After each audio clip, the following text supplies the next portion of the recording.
guys, welcome back. Now, this isn't our first rodeo. We've been doing a few of these story teasers for all of our books in the All Things Wellness series. And we are coming up to kind of the end here in the third book, the trilogy. The third book is Wellness G.P.S, Getting Prepared for Success. It's going to be published in the spring. And so we've done a lot of these story teasers. What countries are we representing right now? Well, we got Marcus out in Colorado, who's originally from Germany. We've got me in Florida, originally from wherever. We've got our girl up here, Soraya, who's hanging out in Ireland. We got Anissa over here who's doing her dance in South Africa. Welcome, ladies. Welcome. Thank you. Thank you for having us. Yeah, this is exciting. So when I was looking at both of you, I've gotten to know both of you a little bit, and obviously through stories is where you really get to know somebody. And it really advances. Marcus and I have noticed we've known each other for a long time, and we could go to lunch and we could go to coffee. And sometimes it might be a superficial or kind of a high level conversation, and sometimes it goes deep. Well, when I get to know and Marcus gets to know all the authors, we kind of go deep first. Right? It's not like we went out and we're like, hey, let's have a drink. So I want to just first of all thank you, and along with other storytellers that are willing to many times go back to some of those things that feel dark, right? The traumas, that stuff we really learned, because the goal is to do what? Cathartically help you guys, right? Because it feels good sometimes to get these stories out, but to remember how inspirational you're going to be and motivating these stories are, and changing and saving lives these stories are. We've seen it, right, Marcus? Right, very much so. You know, Yeah. personally and in the environment, everybody who picks up the books is hopefully getting something out of it. Right. And I do believe for sure, actually. We had a really good interesting conversation, our comment from Mark Reed. I keep mentioning him, but he's so funny.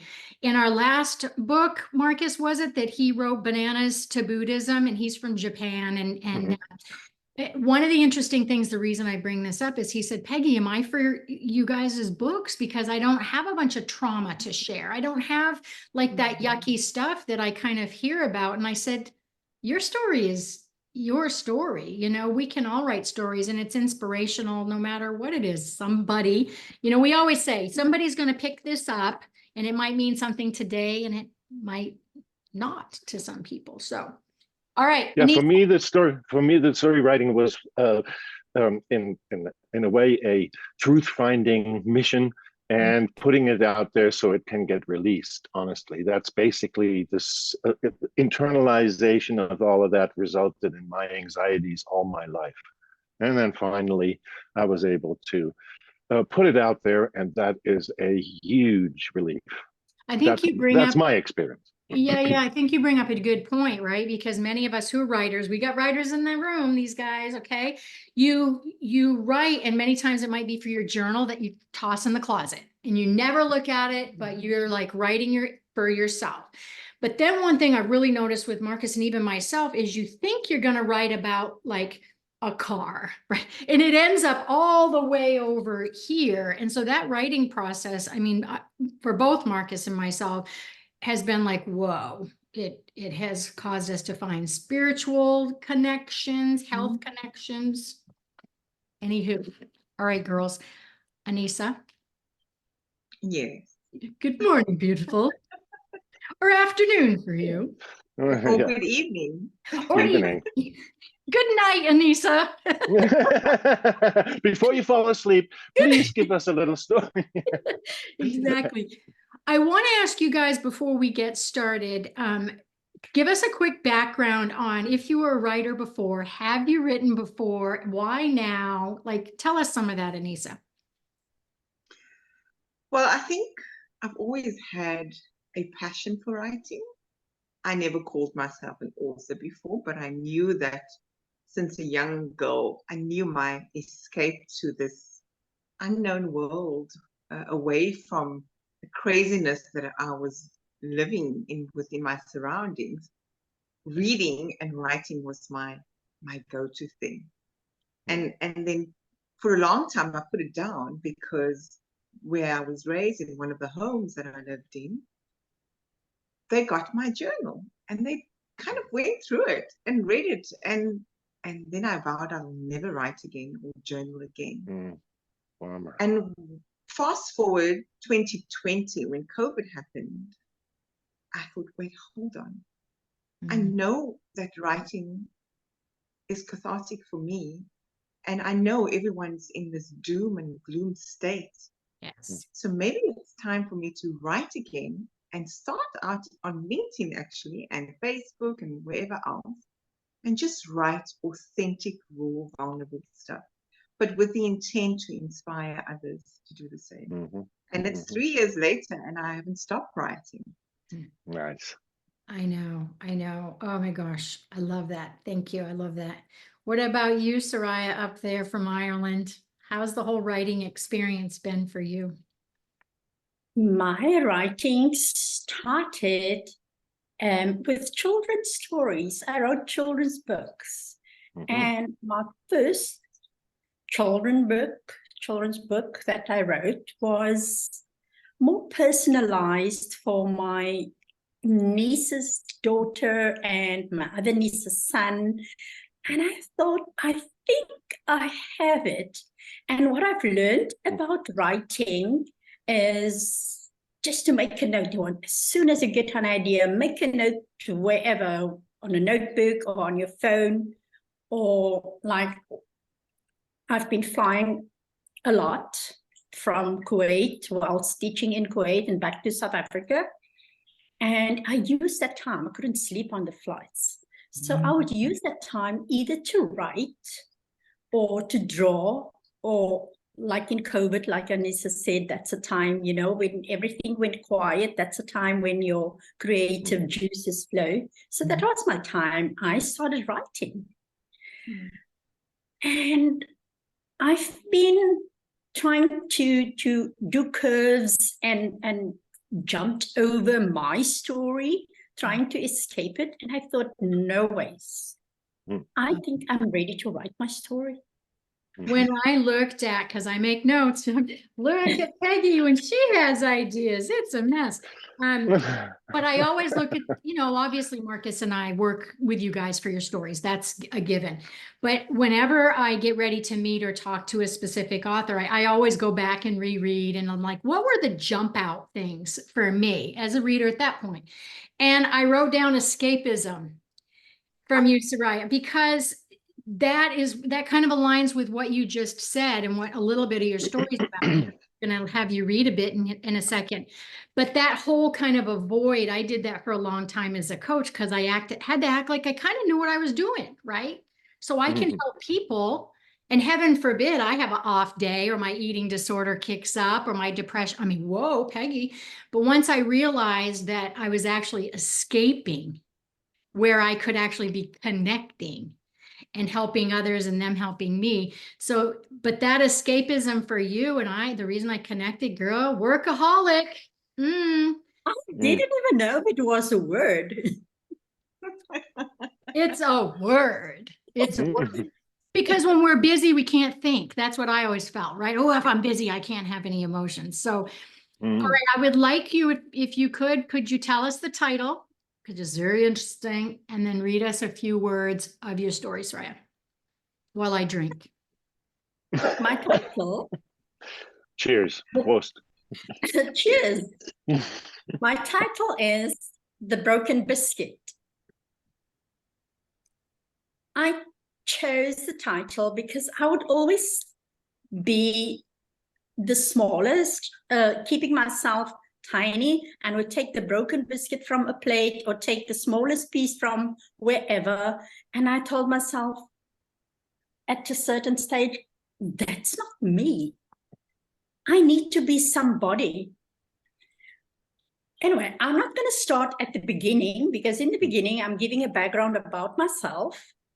I'm going to start off with the crux of the story. Okay. In the meantime, adults and teens who were supposed to care for us decided to make good use of the opportunity during my parents' absence. At a young, fragile age, between 8 and 11 years old, I allowed myself to be broken, physically, mentally used and abused, which I thought was part of child's play. I was molested over and over, year after year, to smithereens. I withdrew into a quiet, good girl, just doing my chores and kept to myself.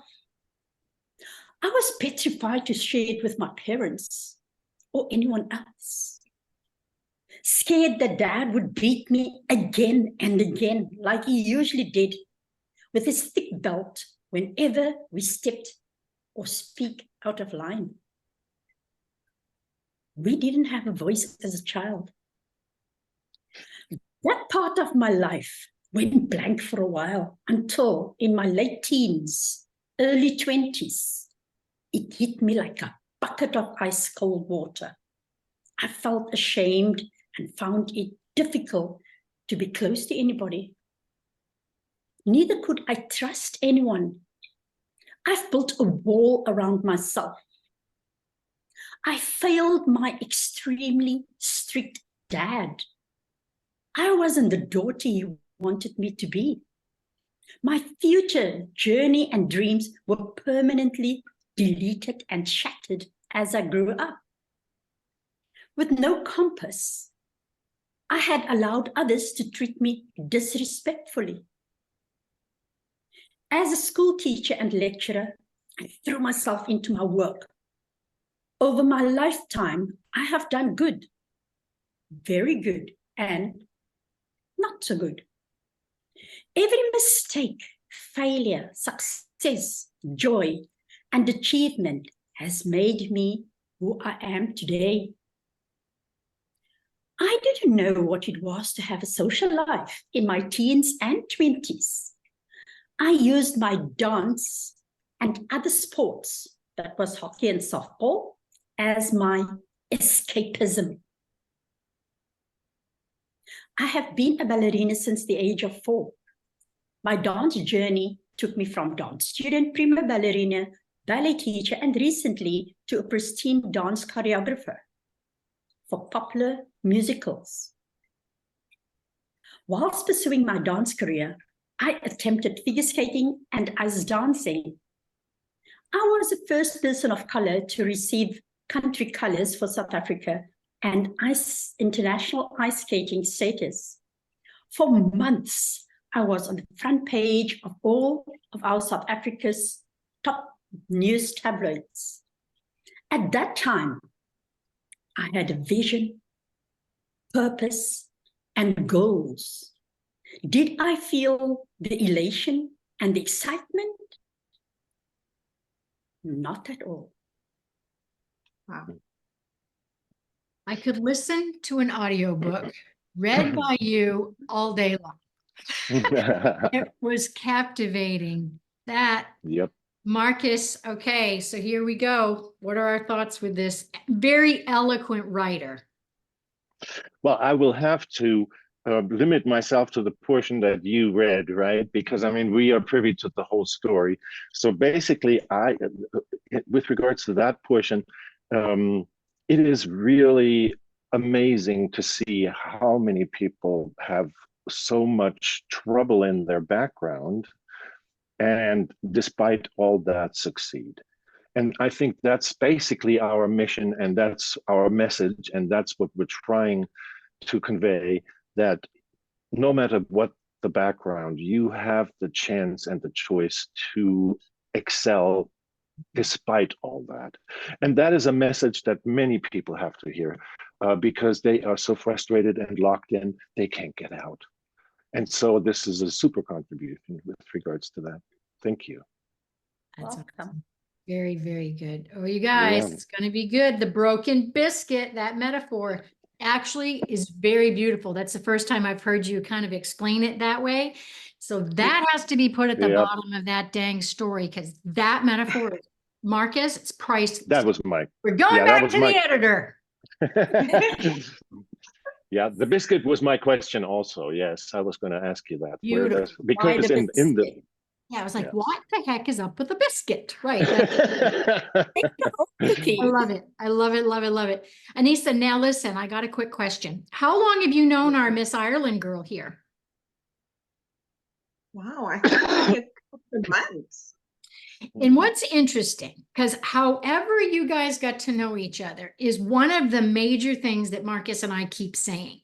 When we do things such, when we tell our stories, we have seen, just because we're a vessel, we've been beautiful privy to watch all of you guys. But we've got people over here, black, white, green, 18 years old, 75 years old, Japan, England. Like we are watching the web, the spider web.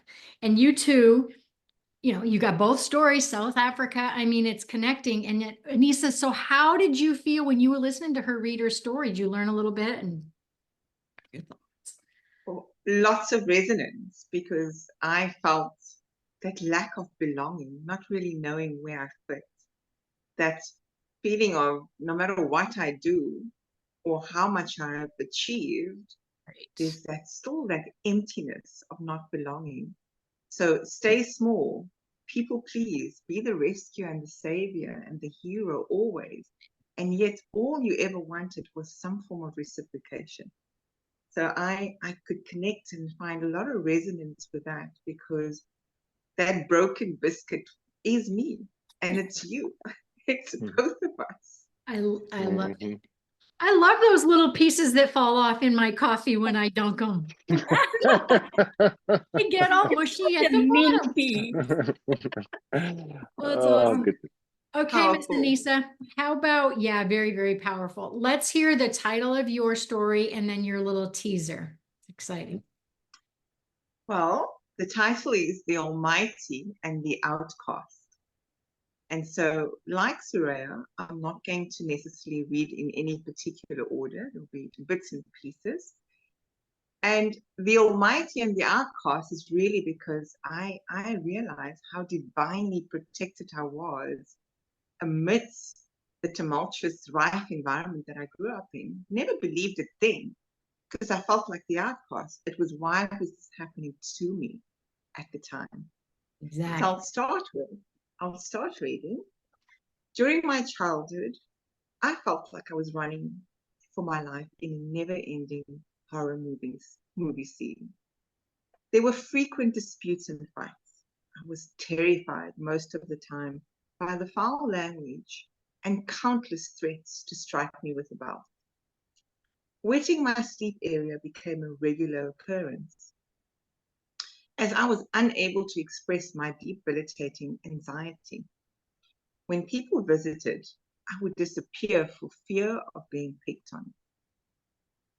For no apparent reason, they would stare at me with so much animosity reflected in their eyes and their tone of voice when they reprimanded me.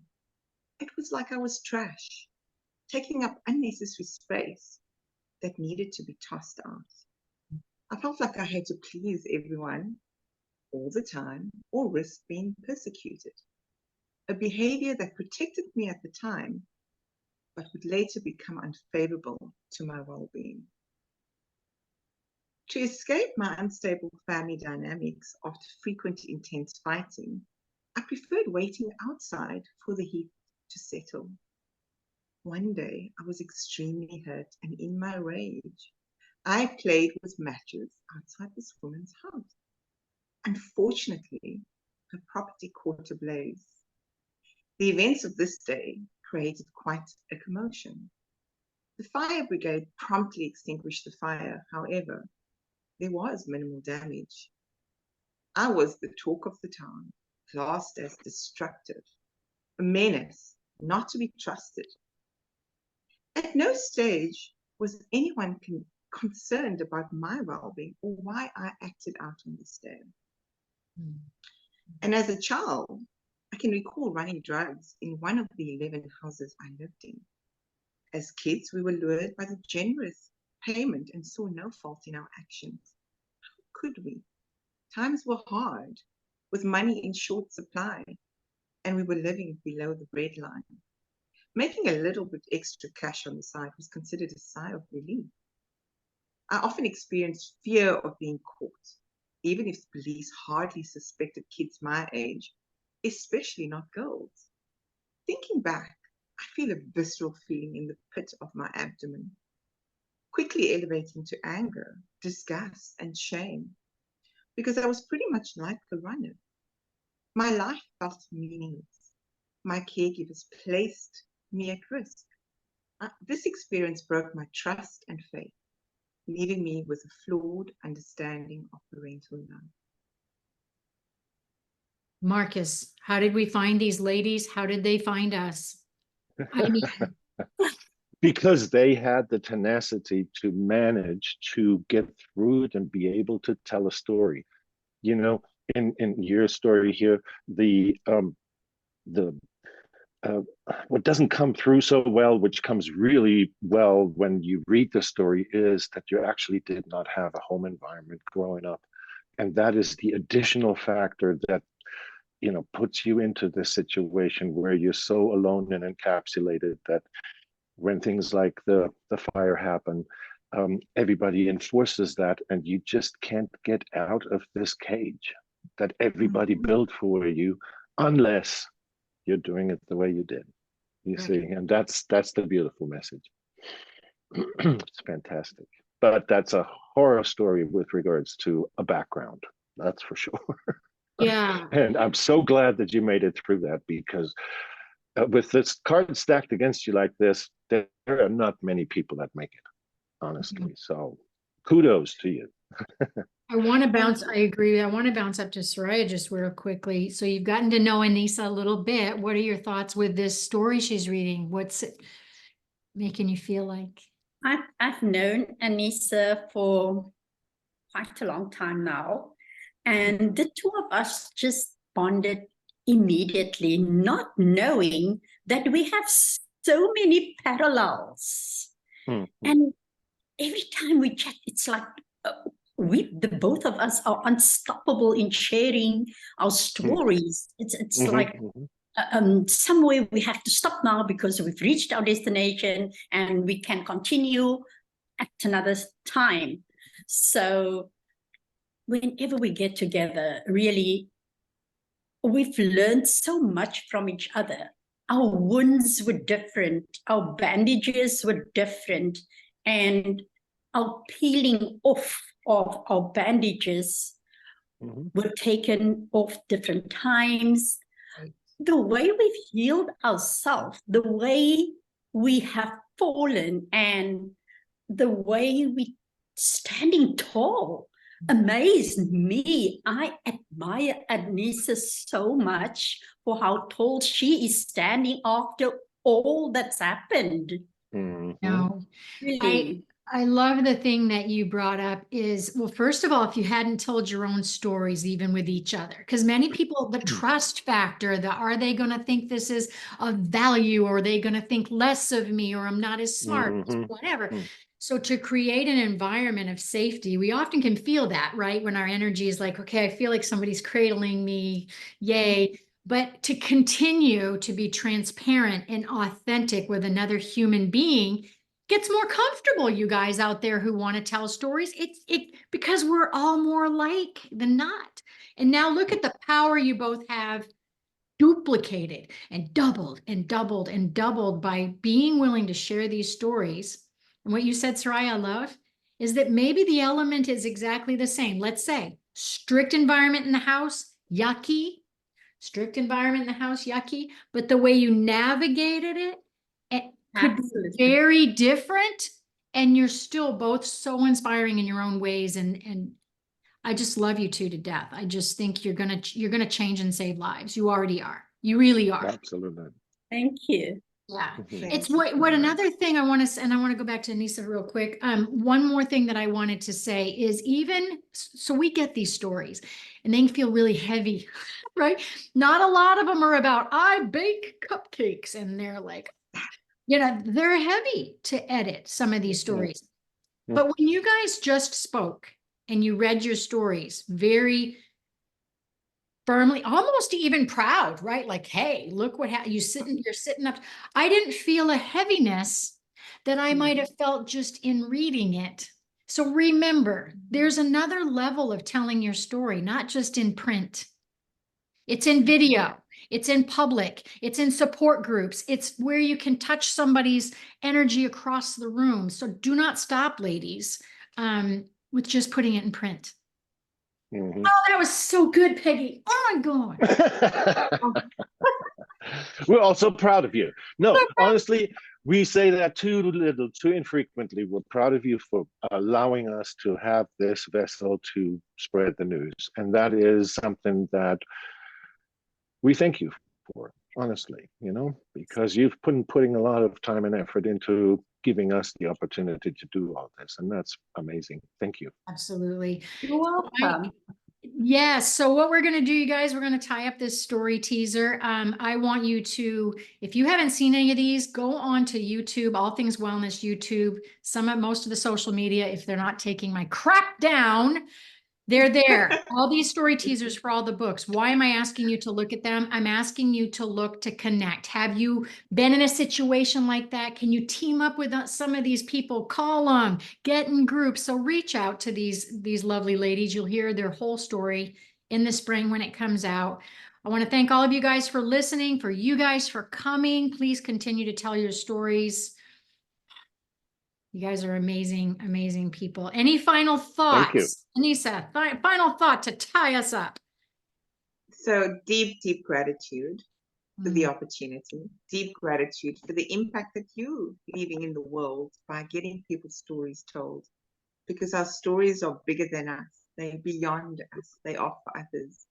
So we are so grateful that you're creating the platform. And again, your last word, getting this out in audio, absolutely. I'm going to take you up on that. Please, please do that. And you know what? When you pick up the whole book, I'm ranting right now. This book, the previous book, the one coming out, has 35 or 40 stories. So for those of you on your own social media, read others' stories, because some people are afraid of being in the public. They're afraid of being on social media, but we can also be a vessel for their stories. You know, the introverted, those. So have a coffee time, create a YouTube channel, share stories. Soraya, There you final go. thoughts. What are your thoughts?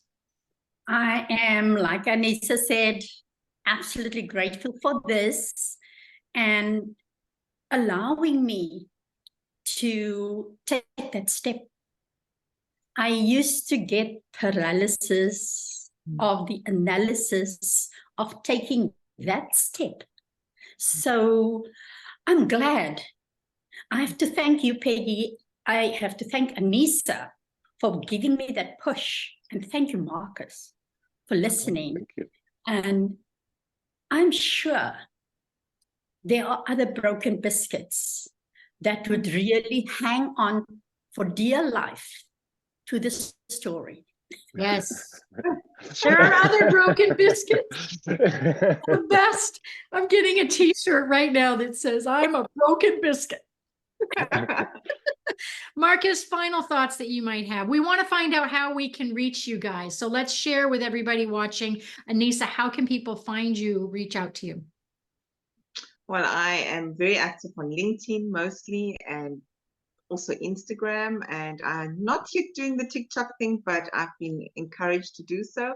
And then my website, it's just anissaturon.com, and you'll get to see some more of the work that I do there. Nice. And I'll make sure I put everything up on the screen so they can find you really easily as well. So Soraya, where can everybody find you?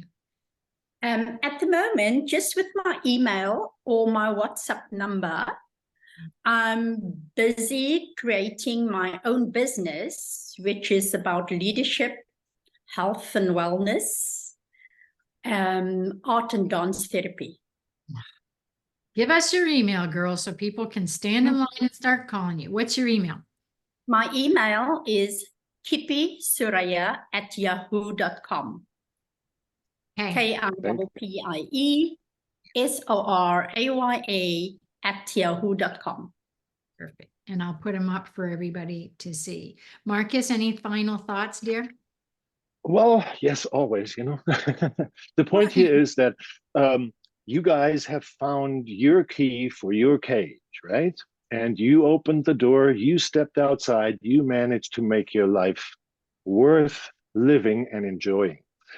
And our general idea of this book series is to come up with a way for people to find their key. And that's where this little gadget comes in. Okay, this is the key to your cage, because this is so individualized. And as you probably read the book, you'll see that the wellness wheel is supposed to be that tool that people find, open up their door, and get going with life. So that's my final say.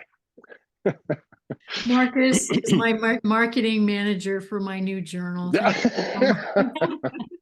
Thank you. But that is a good point. The first 3 books are all about the all things wellness wheel, heart, spirit, mind, and body, 24 areas of our life. And Marcus and I take you through that journey in all 3 of these books. And then I just whipped up a little content that I've had for 20 years and threw it into this. All right, ladies, love you so much. So we shall chat very soon. Thank you, Thank guys, you. for coming. We'll talk Bye. soon. Bye. Thank you. Bye. Bye.